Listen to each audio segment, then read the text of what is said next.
రక్షకుడైన యేసుక్రీస్తు నామమున మీ అందరికీ నా యొక్క ప్రత్యేక వందనములు. ఈ ఉదయకాల సమయమున దేవుడు మనకిస్తున్నటువంటి వాగ్దానమును చదువుకుందాం. రోమీలకు రాసిన పత్రిక 8వ అధ్యాయము 26వ వచనము. అటువలే ఆత్మయు మన బలహీనతను చూసి సహాయము చేయుచున్నాడు. ఆమేన్. దేవునికే మహిమ కలుగును గాక.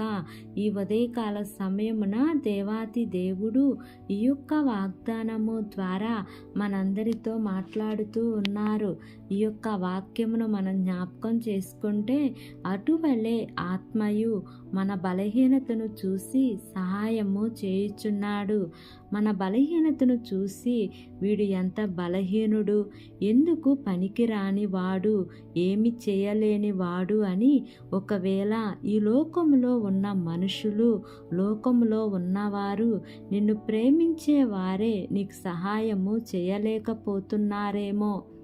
నీ బలహీనతను నుంచి నీవు విడుదల పొందుకోవటానికి ఎవరు కూడా నీకు సహాయము చేయలేకపోతున్నారేమో. కానీ ఈ రోజున ప్రభు మనకు చక్కటి వాగ్దానం ఇస్తున్నారండి. ఆయన అనుగ్రహించే ఆత్మ ఎటువంటిది అంటే, మన బలహీనతను చూసి మనకు సహాయము చేయగలిగే ఆత్మ. ఈ ఉదయకాల సమయమున ఈ యొక్క వాక్యము వింటున్న ప్రియా సహోదరి సహోదరుడా, నీకు ఉన్న బలహీనత నుంచి నీవు విడుదల పొందుకోవాలి అంటే నీలో పరిశుద్ధాత్మ కావాలి. దేవుని ఆత్మ నీకు తోడుగా ఉండాలి. ఆయన ఆత్మ మీ మీదకి వచ్చినప్పుడు మీరు శక్తి నొందుతారు అని దేవుని యొక్క వాక్యము మనకు తెలియపరుస్తూ ఉంది. మరి దేవుని ఆత్మను పొందుకోవటానికి ప్రయాసపడండి.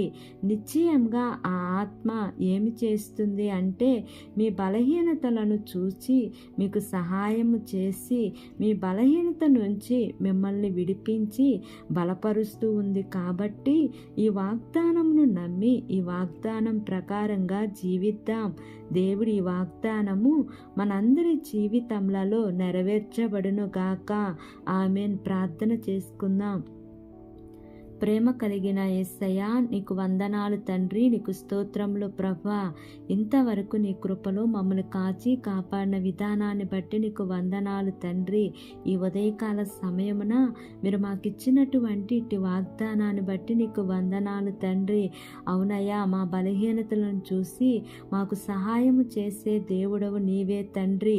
ఈరోజు పరిశుద్ధాత్మను పొందుకోవటానికి ఎంతమంది అయితే ప్రయాసపడుతున్నారో తండ్రి, వారందరికీ పరిశుద్ధాత్మను పొందుకునే కృపను దయచేయండి ప్రభువా.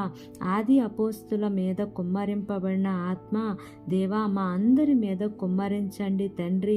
వారికి ఉన్న ప్రతి బలహీనత నుంచి విడుదల దయచేయమని మిమ్మల్ని వేడుకుంటున్నాను ప్రభువా. మా దేశమును, దేశ ప్రజలను జ్ఞాపకం చేసుకోండియా.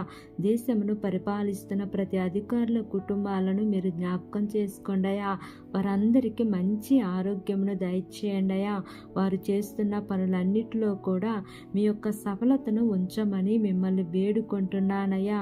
ఈ దినము నూతనముగా ప్రారంభిస్తున్న ప్రతి కార్యక్రమంలో యేసయ్యా మీరు ముందుండి నడిపించమని, నా యొక్క ప్రార్థన ఆలకించి అంగీకరించమని నజరేయుడైన యేసు అతి పరిశుద్ధ నామమున అడిగి వేడుకొని పొంది ఉన్నాము తండ్రి. ఆమేన్, ఆమేన్, ఆమేన్. Praise the Lord. God bless you all.